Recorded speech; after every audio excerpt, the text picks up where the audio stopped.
Efésios 6, 5 a 9, é o texto em que estaremos a meditar. E o título deste sermão é Rendendo-se ao Senhorio de Cristo no trabalho. No trabalho. Como estamos no retiro da nossa igreja, eu estou presumindo que eu estou a falar para cristãos. Mas também sou consciente e sei que é bem possível que esteja aqui alguém que ainda não se identifique como cristão, que ainda não se identifique como seguidor de Cristo, que ainda não o conheça como Senhor e Salvador pessoal. Então eu sei muito bem que tudo aquilo que eu irei compartilhar será para ti uma linguagem estranha. A Bíblia é uma linguagem estranha, que só faz sentido para aqueles que já entenderam o Evangelho, para aqueles que foram alcançados pelo Evangelho. E o que é o Evangelho? De uma maneira resumida, é a mensagem que temos em toda a Bíblia. Quem é Jesus Cristo? O que fez Jesus Cristo por nós na cruz, em nosso lugar, em nosso favor, para reconciliar, para salvar homens pecadores, reconciliando-os com Deus para todo o sempre. De uma maneira resumida, muito resumida, é isto que é o Evangelho. Mas toda a palavra de Deus é o Evangelho. Porque toda a palavra de Deus nos orienta, nos indica, nos exorta, nos admoesta a viver de acordo ao Evangelho que nós recebemos, à mensagem que nós confessamos. Jesus Cristo como nosso Senhor e Salvador. O Evangelho, a carta aos Efésios, ela nos tem ajudado a entender bem qual é esta mensagem do Evangelho. Mas também não apenas do ponto de vista doutrinal, ensino, ou se vocês querem, teórico. Esta é uma carta bem prática. Esta carta também nos mostra quais são os efeitos de alguém verdadeiramente transformado pelo poder do Evangelho, da mensagem de Cristo, pelo próprio Espírito de Cristo. É o poder da fé cristã. A nossa fé não tem a ver apenas com teoria e palavra. A nossa fé também não tem apenas a ver com a nossa salvação de um lugar futuro, o inferno.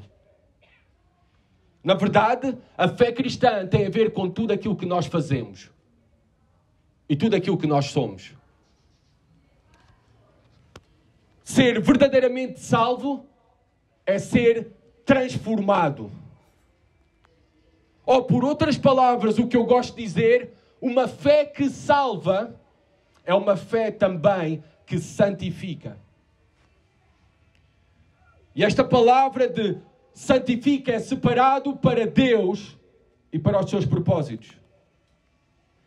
A mensagem do Evangelho não produz efeitos apenas na nossa salvação, no passado. Mas ela produz efeitos no presente, na nossa transformação, na nossa renovação. E irá fazê-lo até à nossa glorificação. Eu alegro-me muito por estarmos aqui. Alegro-me muito por estarmos a ter a oportunidade de separar este fim de semana juntos. E de estarmos, na verdade, a desfrutar de um excelente tempo. Comunhão, diversão, tempo também de edificação.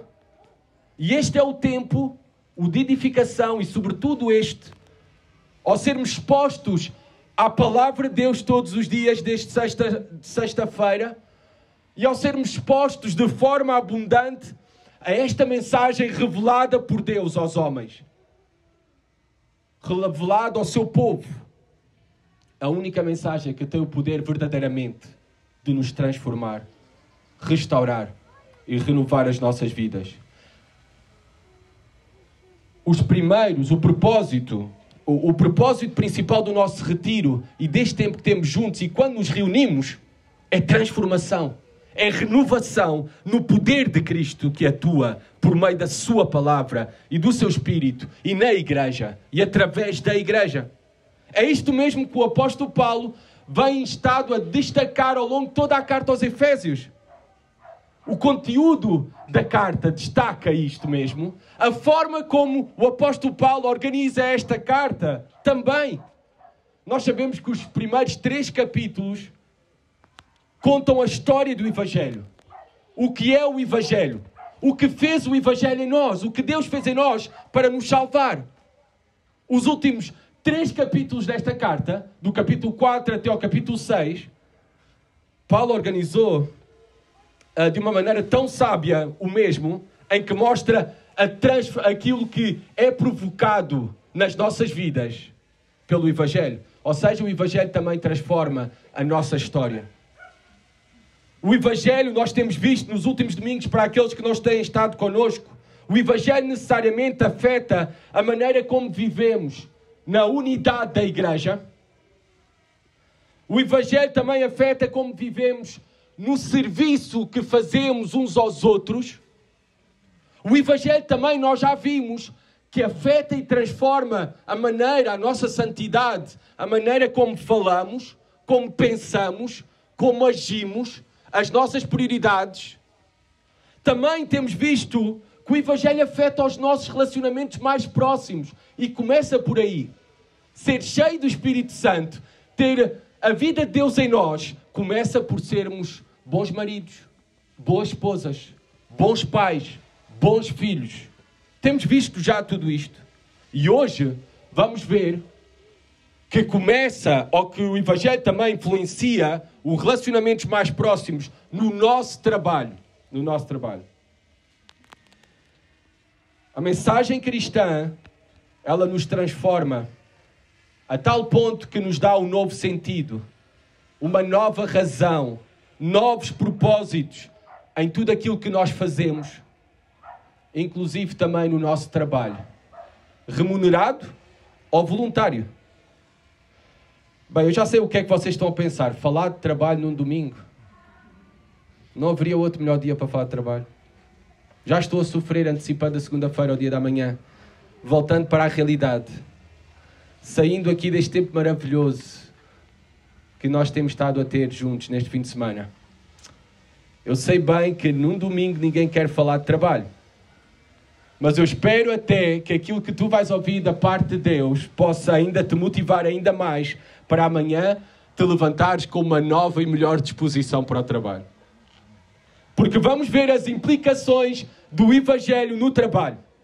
Vamos ver o propósito de Deus para o trabalho, para o nosso trabalho. Nós também temos de ser conscientes que o trabalho não é uma maldição.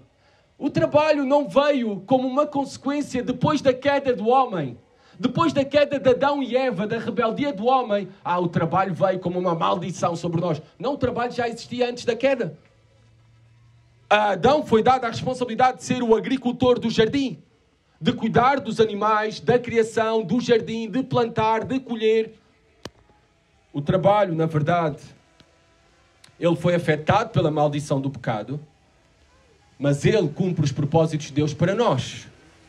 Ele pode também ser redimido, resgatado corretamente pela obra de Cristo, pelo poder do Evangelho em nós. Ao vivermos como é e deve ser o nosso desejo, ao vivermos rendidos ao senhorio de Cristo, no nosso trabalho também. Vamos ler agora o texto de Efésios 6, 5 a 9. Diz assim a palavra de Deus: quanto a vós outros servos, obedecei a vosso Senhor, segundo a carne, com temor e tremor, na sinceridade do vosso coração, como a Cristo, não servindo à vista, como para agradar a homens, mas como servos de Cristo, fazendo de coração a vontade de Deus, servindo de boa vontade como ao Senhor e não como a homens, certos de que cada um, se fizer alguma coisa boa, receberá isso outra vez do Senhor, quer seja servo, quer livre. E vós, senhores, De igual modo procedei para com eles, deixando as ameaças, sabendo que o Senhor, tanto deles como o vosso, está nos céus, e para com Ele não há acessão de pessoas. Senhor, fala-nos por meio da Tua Palavra. Ajuda-nos a entender, a compreender. Também, Senhor, que Tu toques os corações aqui presentes. Aqueles que ainda, principalmente, não se renderam a Jesus Cristo como Senhor e Salvador, Pai. Que hoje possam entregar as suas vidas a Ti, Pai. E nós, que já Te confessamos como nosso Senhor e Salvador, ó, que as nossas bocas, Pai, possam professar também aquilo que as nossas vidas, de acordo com aquilo que as nossas vidas professam, Senhor. Que Tu és o Senhor de todas as coisas, o Senhor também do nosso trabalho. Pedimos isso no nome de Jesus. Amém. Paulo vai dizer e vai nos ajudar a responder como devem ser os empregados cristãos. Como devem ser os trabalhadores cristãos. Como é que nos podemos render e devemos render-nos ao senhorio de Cristo no trabalho. Na verdade, nós sabemos que aqui o contexto que Paulo está a falar é de um relacionamento de escravo e senhor. A escravatura é algo muito comum no primeiro século. Por isso, Paulo, então, fala especificamente deste relacionamento entre servos e senhores. A escravatura também era muito comum em muitos lares do primeiro século. Muitos lares tinham escravos que faziam as tarefas de casa, que também escravos altamente educados para ensinar como professores, para ensinar os filhos dos seus amos, dos seus senhores. Então é neste contexto, por isso, que Paulo vai mesmo usar a palavra servos. Eu estou a traduzir para a linguagem 21, do século 21, empregados, trabalhadores. Primeiramente, como é que deve ser um empregado cristão? Um trabalhador cristão? E naquele tempo, como é que deveria ser um escravo cristão? Versículo 5 diz que deve ser obediente de coração. Reparem, contra vós outros servos, obedecei a vosso Senhor, segundo a carne, com temor e tremor, na sinceridade do vosso coração, como a Cristo. Esta palavra serve, então, eu já disse e volto a repetir, é a palavra doulos no grego, que significa literalmente escravos. Interessante que esta mesma palavra é aplicada noutras partes do Novo Testamento para se referir a todos os cristãos, como servos de Cristo. Na nossa tradução foi traduzido servo, mas deveria ser, se queremos ser fiéis à tradução, no original, de acordo com o original, escravos de Cristo. Por isso é que no nosso retiro, nós colocamos o tema vivendo no mundo como escravos de Cristo. Vivendo no lar como escravos de Cristo. Porquê? Porque é esta mesma palavra que é usada nas Escrituras. Não está relacionada noutras passagens tanto a uma condição social. Aqui sim, neste contexto. Está a falar de escravos numa condição social, numa responsabilidade servicial. Mas esta mesma palavra também é mencionada para todos nós como cristãos. Nós somos escravos de Cristo. Nós já não pertencemos a nós mesmos. Nós pertencemos a Jesus Cristo. Nós já não estamos para fazer a nossa vontade, mas fazer a sua vontade. Nós já não estamos para buscar o nosso reino, mas buscar primeiro o seu reino. Por isso é bom sermos lembrados. Aquilo que é a nossa verdadeira identidade como verdadeiros cristãos é confessá-lo como Senhor. E isso se vê verdadeiramente através das nossas vidas, se Ele é o Senhor das nossas vidas. Se estamos a viver em sujeição a Jesus Cristo, à sua palavra, à sua vontade. Nós fomos amados por Ele, Ele nos comprou por alto preço para Ele, e nós fomos separados para Ele e para os seus propósitos. Nós fomos separados para fazermos a sua vontade, e Romanos 12:2 diz que a vontade de Deus é boa, agradável e perfeita. E é isto também em relação aos nossos trabalhos. Qualquer que seja o nosso trabalho, qualquer que seja o nosso emprego, qualquer que seja a tua posição no trabalho ou a tua condição social, o propósito é que tu possas servir como a Cristo. Que tu possas ser ali um escravo, um servo obediente de coração a Jesus Cristo. É certo que Paulo aqui está a falar especificamente e contextualmente para cristãos, servos de Cristo, que também eram servos de homens, escravos. A Bíblia, nós não vemos que condena a escravatura, mas ela também não aprova a escravatura. Na verdade, o que ela nos ensina, a Bíblia, e a preocupação da Bíblia, é nos ensinar a viver de uma maneira que honra a Deus em toda e qualquer circunstância, condução, vocação, profissão. Porque o propósito maior das nossas vidas é glorificar a Deus. E por isso, aqui Paulo tem este ensino para aqueles que estão debaixo de uma terrível condição, até como a escravatura, para também nessa condição viverem de maneira digna e como servos de Cristo.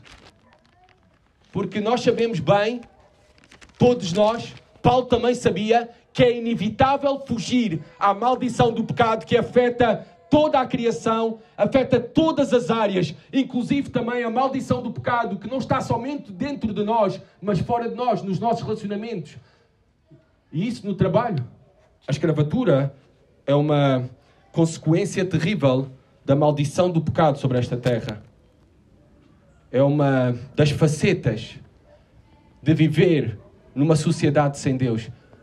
E ainda é, reparem que eu não estou a falar no passado, porque ainda há muitos escravos, apesar dela não ser legal, mas muitas pessoas que vivem debaixo dessa terrível condição.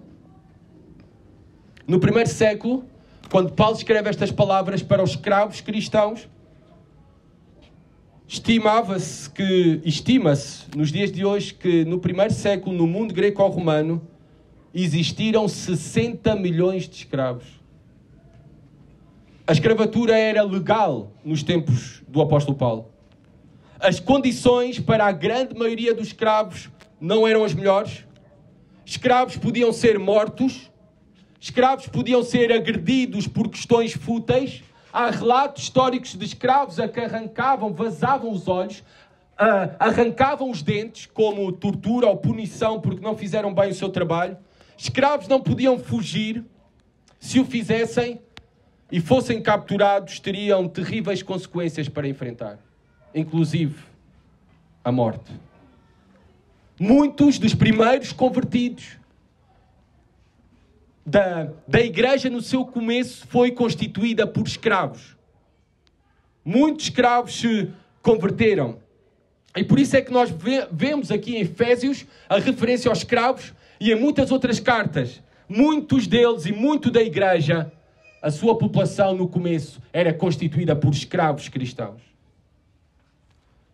O interessante é que Paulo está aqui a exortar-nos a escravos nesta terrível condição a serem obedientes de coração e a portarem-se como servos de Cristo.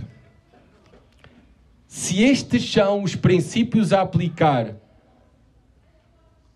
pelos cristãos escravos do primeiro século naquela terrível condição, quanto mais nós, que agora vivemos num país onde a escravatura é proibida, que agora vivemos num país onde a nossa Constituição defende os direitos do trabalho e que os direitos do mesmo são incomparavelmente melhores do que aqueles que os primeiros cristãos enfrentaram no primeiro século.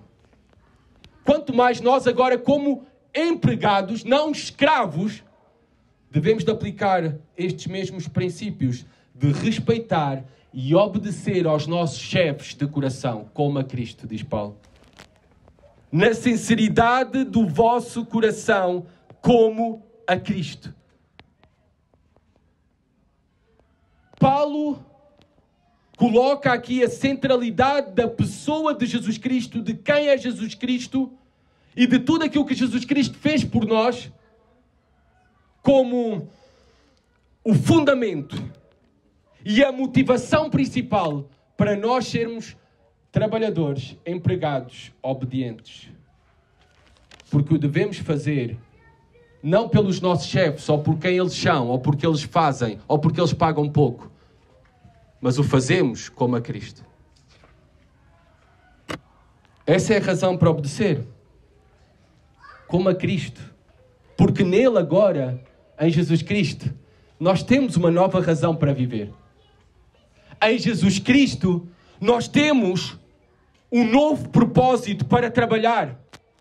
E o propósito para nós trabalharmos vai além do nosso sustento diário.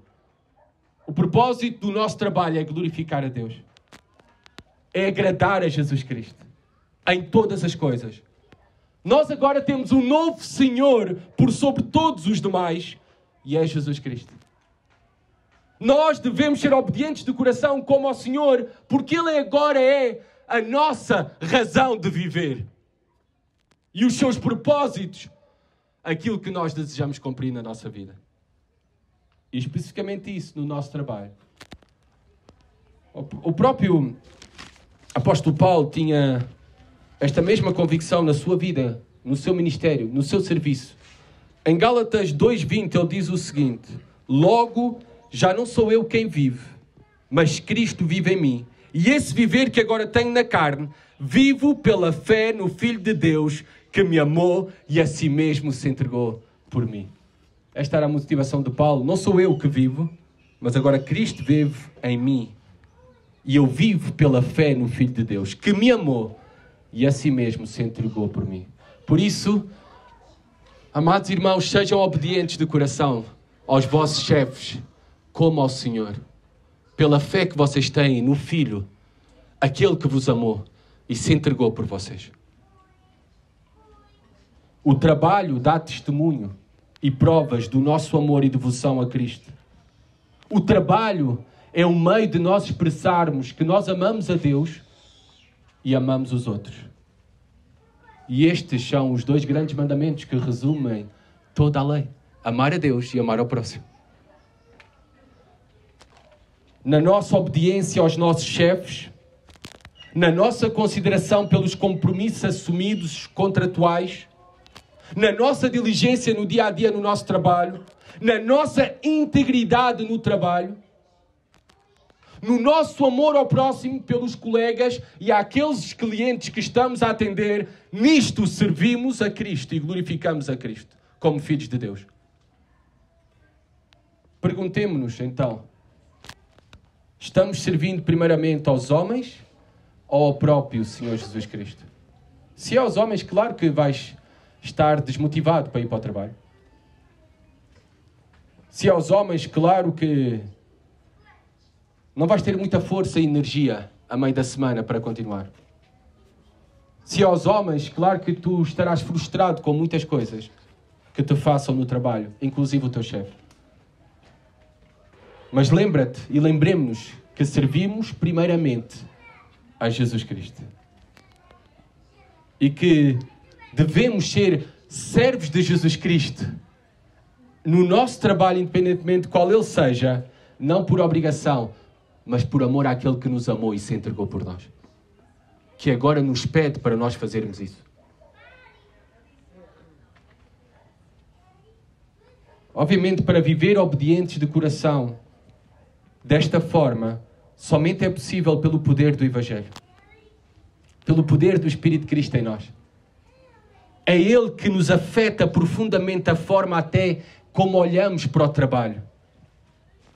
Como também Ele nos ajuda na forma como executamos o nosso trabalho. O alvo é que nos sujeitemos ao trabalho, no trabalho, aos nossos chefes. E isso agrada a Deus. E isso glorifica a Deus.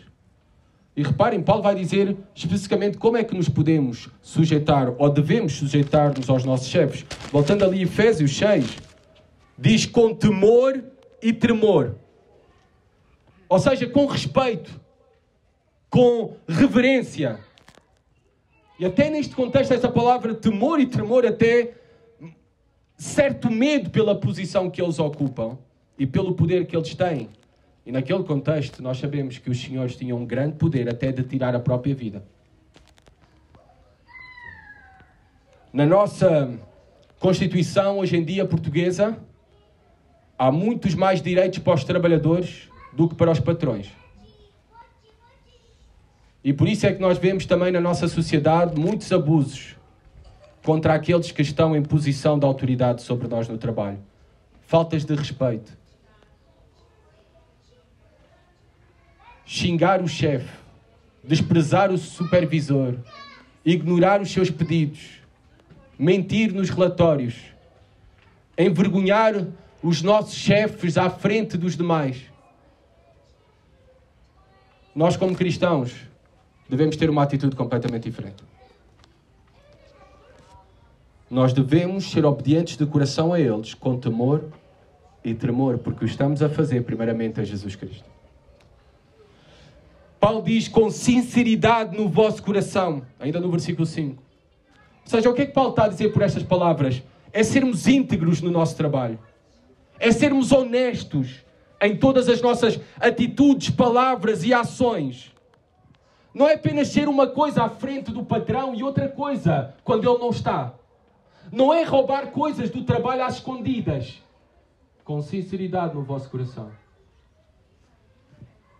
Porque vocês estão a servir, primeiramente, ao Senhor Jesus Cristo. É isto que é uma vida cheia do Espírito Santo. Ela se manifesta no nosso trabalho. Sabem, esta é a mensagem radicalmente diferente da Reforma Protestante.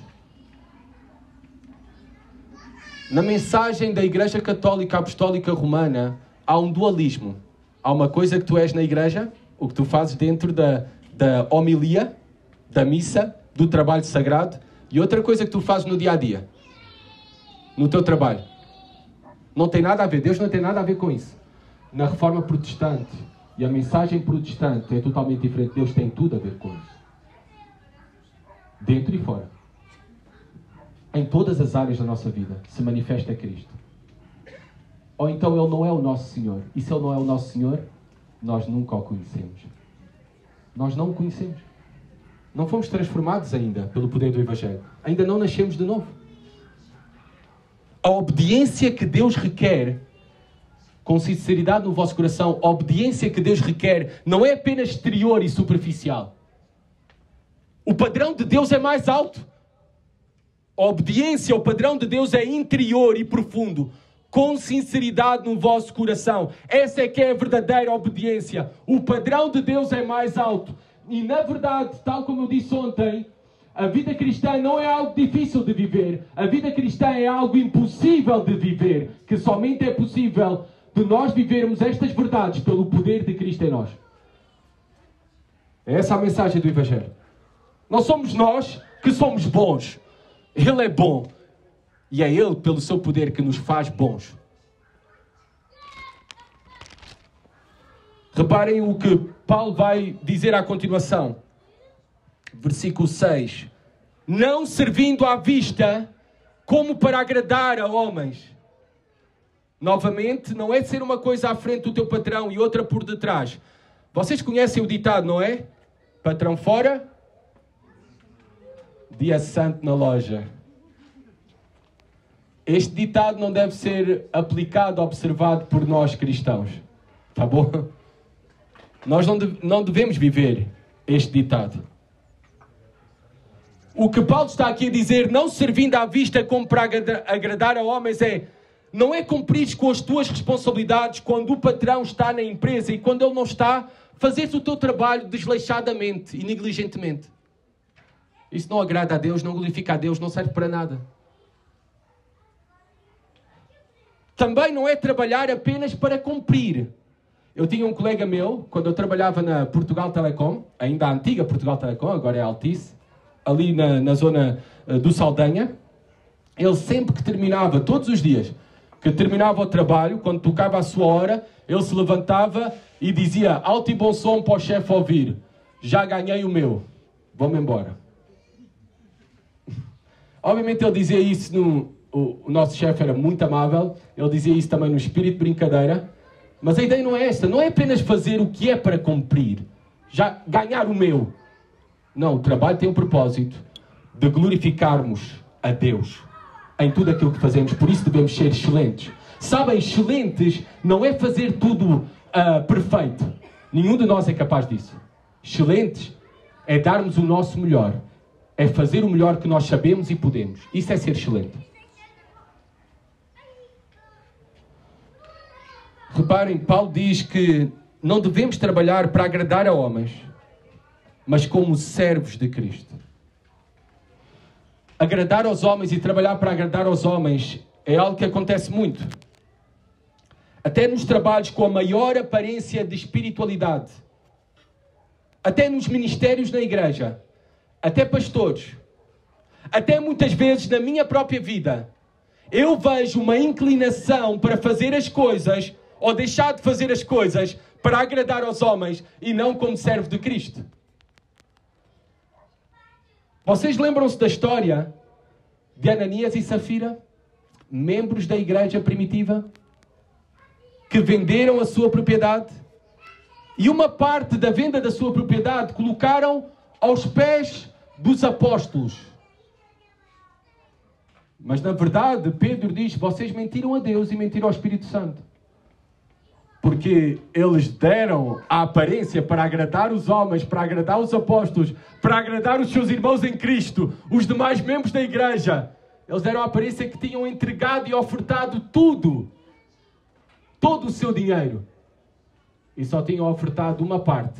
Agora, qual era o grande problema de Ananias e Safira que foram fulminados?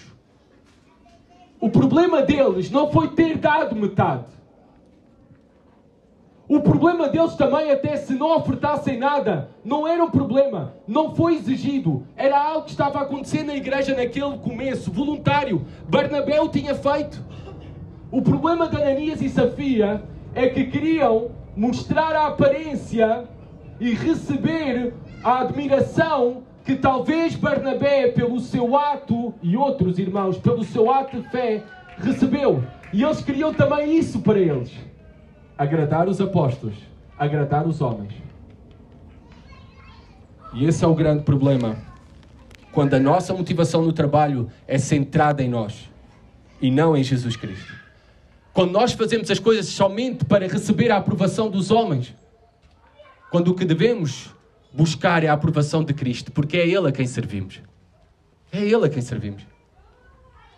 E também é dele, como nós veremos daqui a pouco, é dele de quem receberemos as verdadeiras recompensas.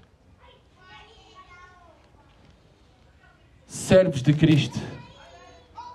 Não para agradar a homens, mas como servos de Cristo. No trabalho, em tudo aquilo que nós fazemos, dentro da igreja, nos ministérios, no trabalho voluntário, no trabalho remunerado, que nós façamos tudo e busquemos em tudo e primeiramente agradar a Cristo. Em todas as coisas, em todo o tempo. Todo cristão é um servo de Cristo ou é um impostor? Todo cristão é um servo de Cristo ou é um impostor?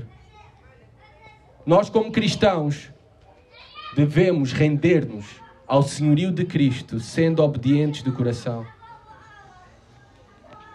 Servindo fielmente a Ele, não aos homens. Ou não para agradar aos homens, primeiramente. Também Paulo vai dizer no versículo 6, sendo obedientes de coração e fazendo a vontade de Deus. Reparem o versículo 6, voltando lá a Efésios, diz isso mesmo. Fazendo de coração a vontade de Deus. E isto fala-nos que Deus tem propósitos para o teu trabalho. E os propósitos de Deus para o teu trabalho são bons. Porque a sua vontade é boa, agradável e perfeita. Mesmo que tu agora não consigas compreender quais são os bons propósitos que Ele tem com o teu trabalho. Talvez não estás no trabalho que tu gostas. Talvez o teu trabalho até neste momento está a privar até de fazer mais coisas pela tua família e até pelo reino de Deus que tu gostarias. Mas por alguma razão, Deus te colocou ali e Deus tem propósitos com o teu trabalho. Deus tem propósitos específicos para ti.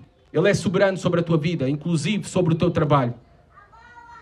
E especificamente Ele te colocou ali e também com quem te deu como chefe e com que colegas colocou à tua volta. Ele tem propósito em cada um desses detalhes. Ele tem propósito mesmo em vocações diferentes. Ele tem propósito sublimes e espirituais, não apenas para os pastores, para os padres. Ele tem propósito para os enfermeiros, para os médicos, para os polícias, para os operadores call center, para o pessoal da construção, para os condutores de Uber, para as empregadas de limpeza, para os empregados de restaurante, para os auxiliares de educação, para aqueles que trabalham nos hipermercados. Deus tem propósitos para todos nós. E todos eles são importantes e sagrados. Ele também tem propósito e devemos buscar fazer a vontade de Deus, mesmo naqueles trabalhos fora da nossa formação académica. Eu conheço vários de vocês aqui que não estão a trabalhar na vossa área de formação académica, porque não tiveram oportunidade para o mesmo. Mas Deus tem propósito com isso. É uma escola para ti. Talvez é uma escola muito dolorosa, mas é a escola que Deus quer transformar o teu coração. Se Deus não muda as circunstâncias na tua vida, Deus quer mudar o teu coração nessas mesmas circunstâncias. Deus tem propósito no trabalho, mesmo que tenhas um chefe terrível, chato, arrogante. Deus tem propósito. Pensem no exemplo de Daniel e os seus amigos. Tinha como chefe Nabucodonosor. Tu sabes quem era Nabucodonosor? Um homem que foi um criminoso.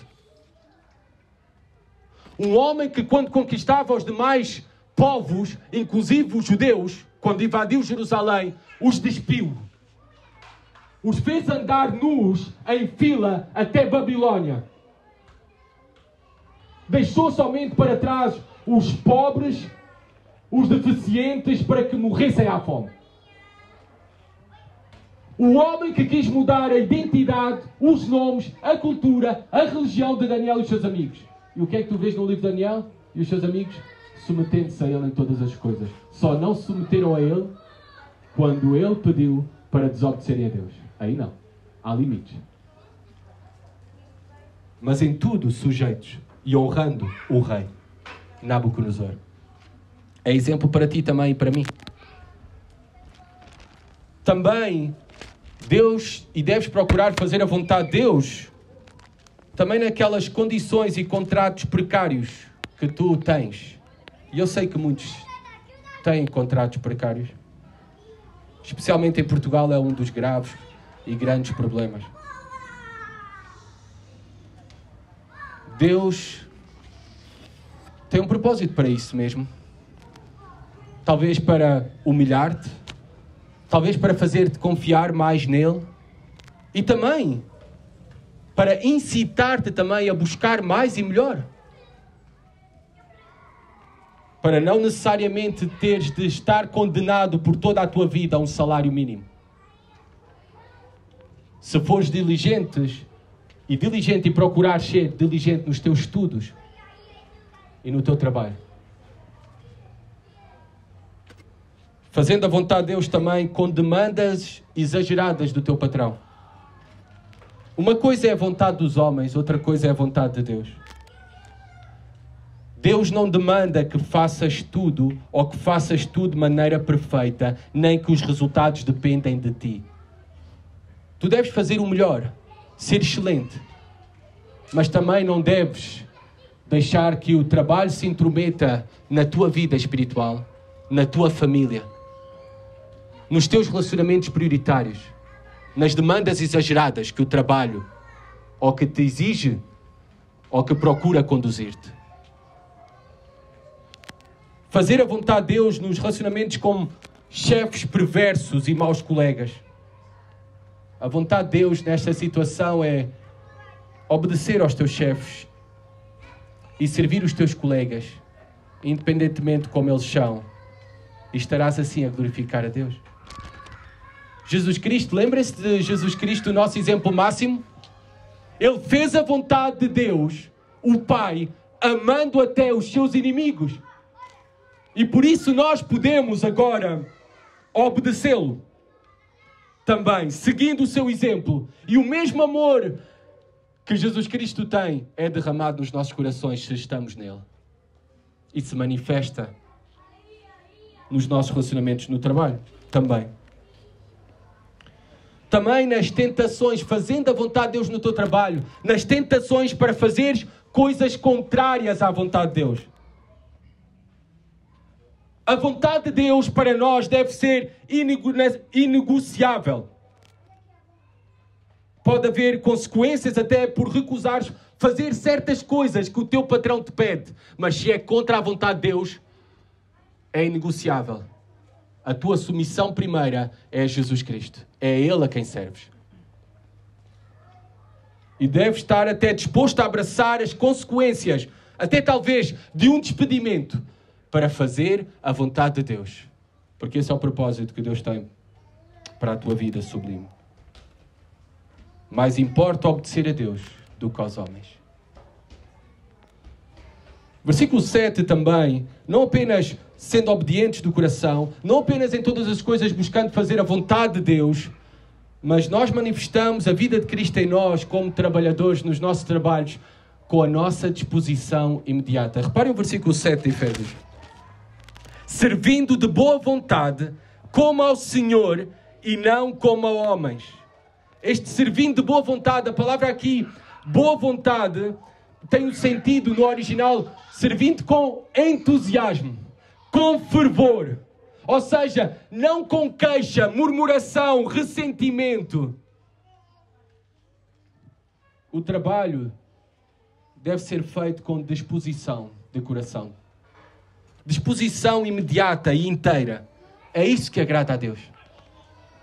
E o fazemos não tanto pelo nosso trabalho, não tanto pelo nosso chefe ou pelos nossos colegas. O fazemos porque sabemos que o trabalho é a vontade de Deus para as nossas vidas e aquilo que nós fazemos glorifica a Ele. E o queremos honrar, glorificar, o agradar, o nosso Deus.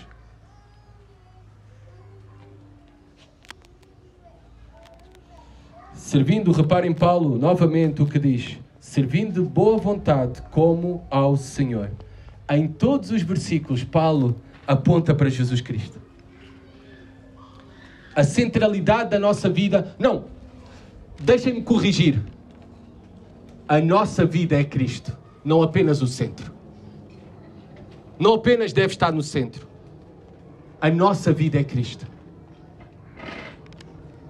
Servindo de boa vontade como ao Senhor. Charles Spurgeon dizia: se o Senhor te chamou a servir como escravo, não te rebaixes a ser um rei. Eu vou voltar a repetir. Charles Spurgeon, o famoso príncipe dos pregadores, ele dizia: se o Senhor te chamou a servir-lhe, até como escravo, não te rebaixes a ser um rei. A vontade de Deus para a tua vida. Servir ao Senhor naquilo que o Senhor te deu para fazer, onde o Senhor te colocou e como Ele quer que tu o glorifiques. Depois de dizer-nos tudo aquilo que devemos fazer, Paulo quer terminar com um encorajamento. E o vai dar para nós no versículo 8.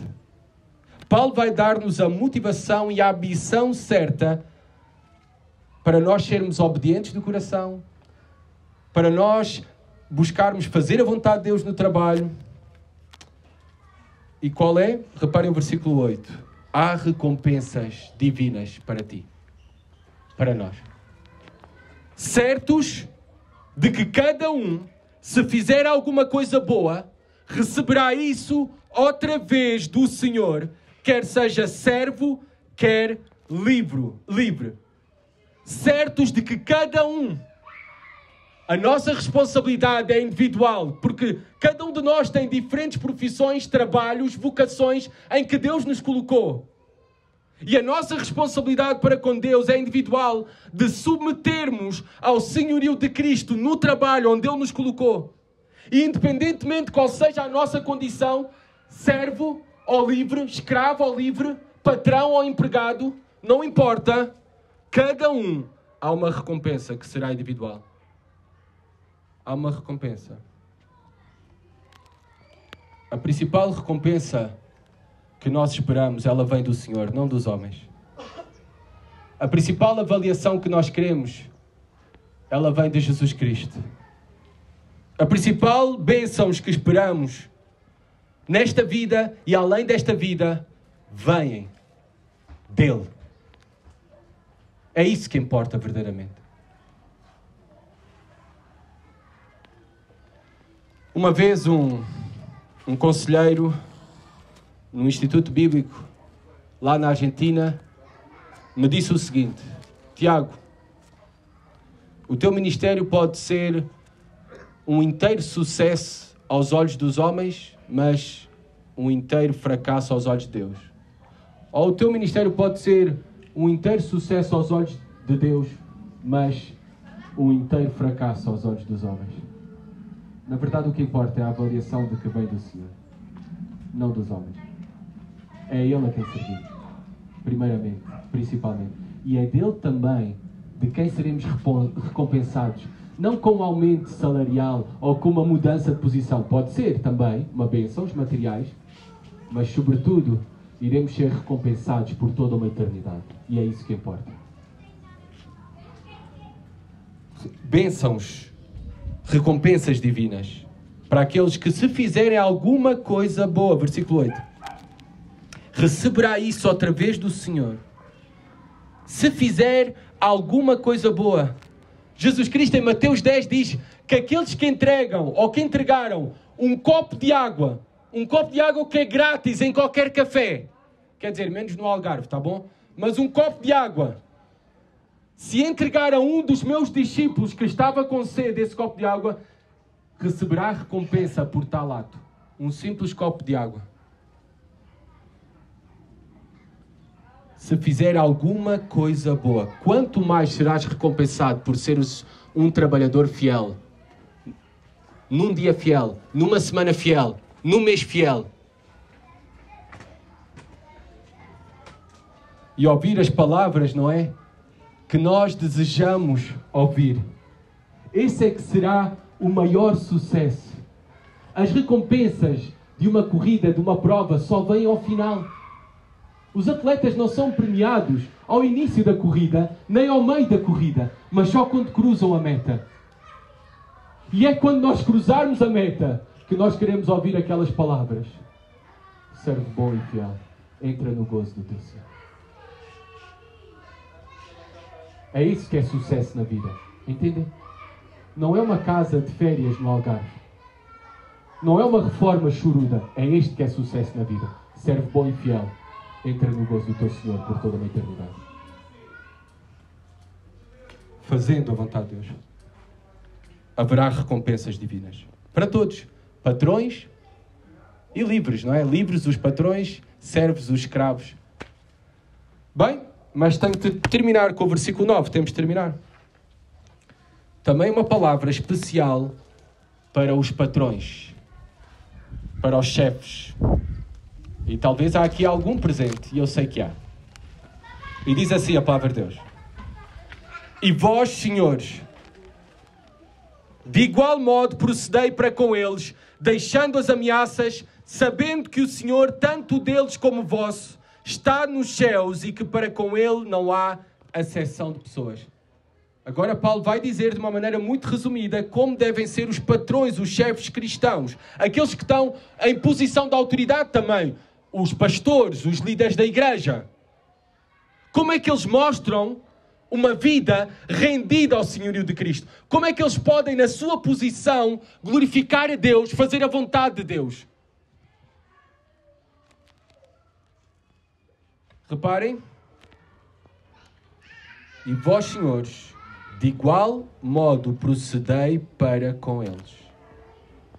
Tudo aquilo que era para os escravos, para os empregados, é a mesma coisa para os patrões. Deus não faz acepção de pessoas. Nós é que fazemos. Aquilo que é exigido para um servo, para um escravo, é exigido para um senhor, para um patrão, para um chefe. De igual modo procedei para com eles. Foi aqui que foi semeada as primeiras sementes do cristianismo para a abolição da escravatura. Foi com esta mensagem. Foi com este texto. que o cristianismo começou a contestar a escravatura. Porque há igualdade. Não há acessão de pessoas e Deus não faz isso. De igual modo, procedei tu para com eles. Tal como eles procedem para convosco e devem proceder para convosco, vocês de igual modo, senhores, devem proceder para com eles. Deixando as ameaças. Naquele tempo, e hoje em dia também isso acontece, mas naquele tempo o senhor dos escravos, ele tinha o poder, como eu já disse, de fazer dano e muito dano. Os escravos eram apenas objetos. Os escravos eram tidos como objetos agrícolas, objetos serviciais, mão de obra. Apenas isso. O trato para com eles muitas vezes era desumano. Os tratavam como animais e até piores que animais. Eles eram tidos apenas como produtos.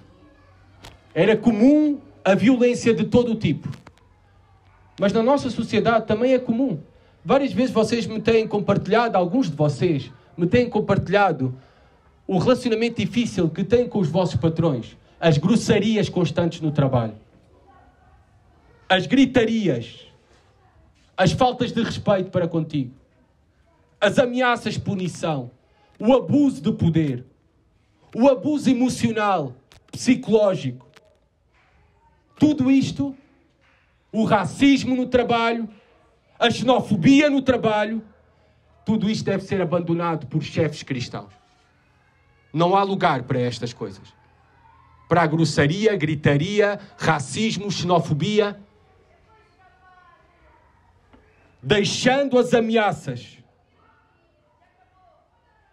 Chefes cristãos devem preocupar-se em tratar bem os seus empregados, justamente como irmãos em Cristo. Porque isso, de facto, são aqueles que estão em Cristo. Paulo está a falar num contexto dentro de uma igreja, para empregados cristãos e chefes cristãos. E ambos estavam juntos também. Havia isso no começo da igreja. Era muito comum. O deveriam tratar não como escravos, deveriam tratá-los como irmãos em Cristo.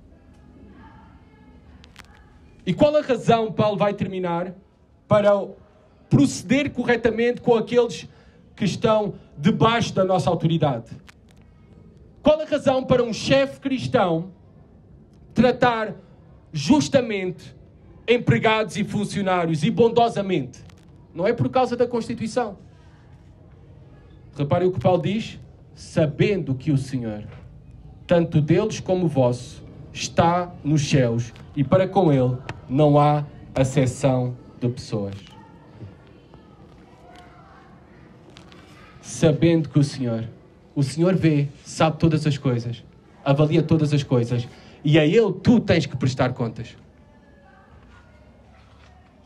E também, Deus não faz acessão de pessoas, nós não devemos fazer acessão de pessoas.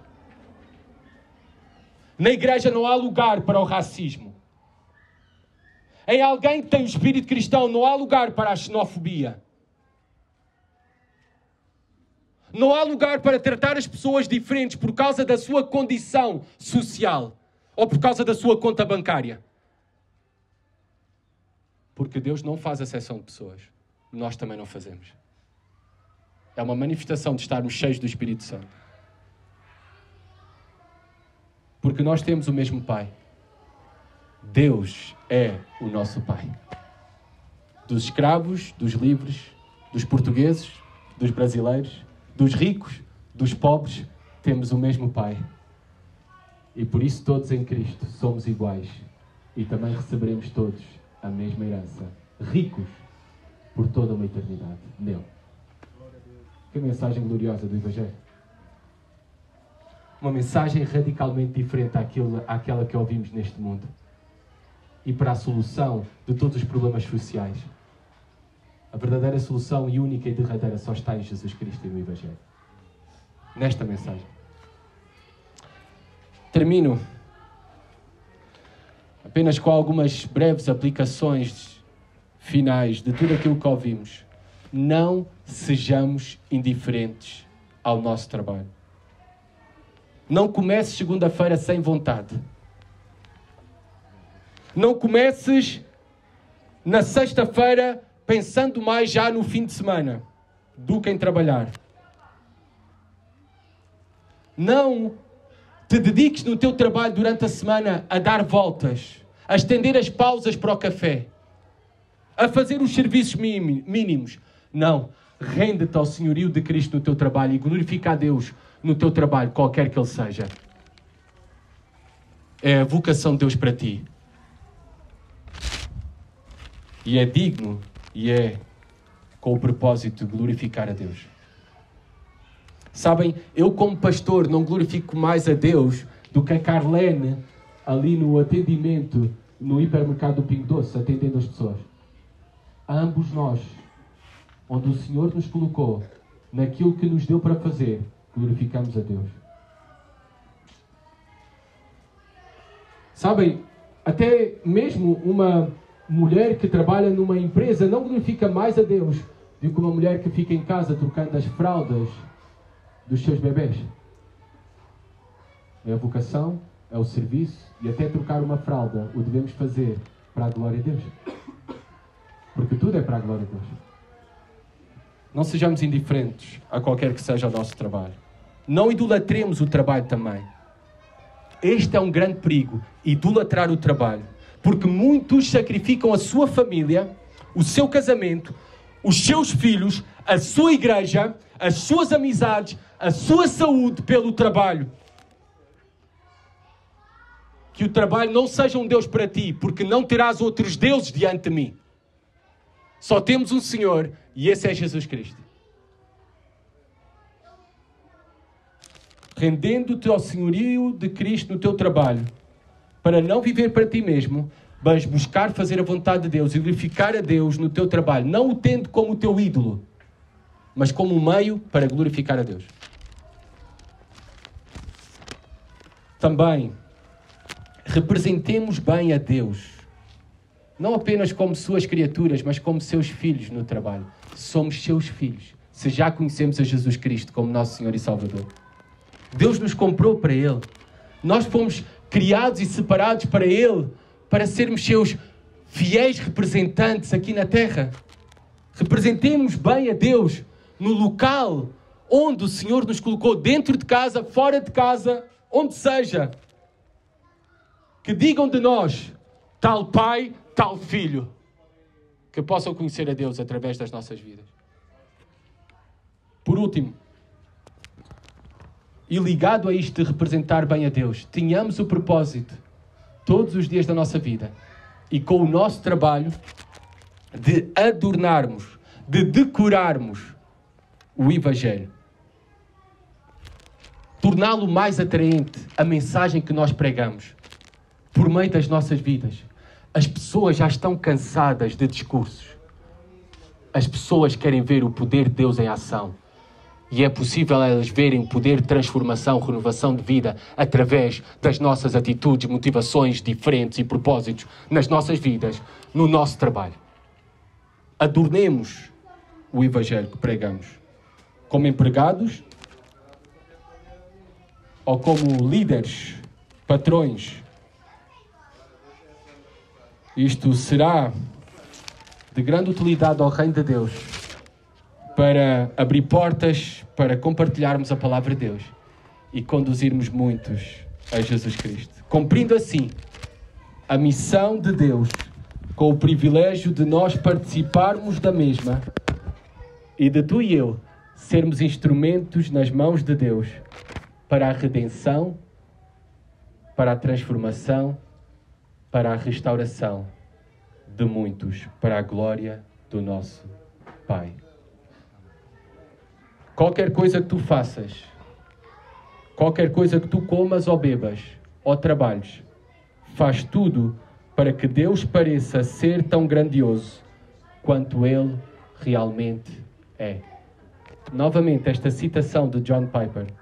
Qualquer coisa que tu faças, qualquer coisa que tu comas ou bebas, ou trabalhes, faz tudo para que Deus pareça ser tão grandioso quanto Ele realmente é.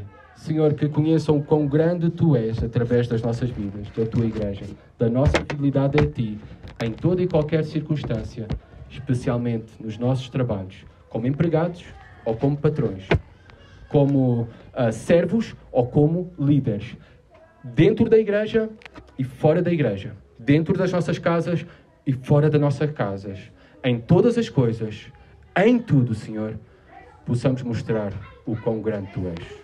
Amém.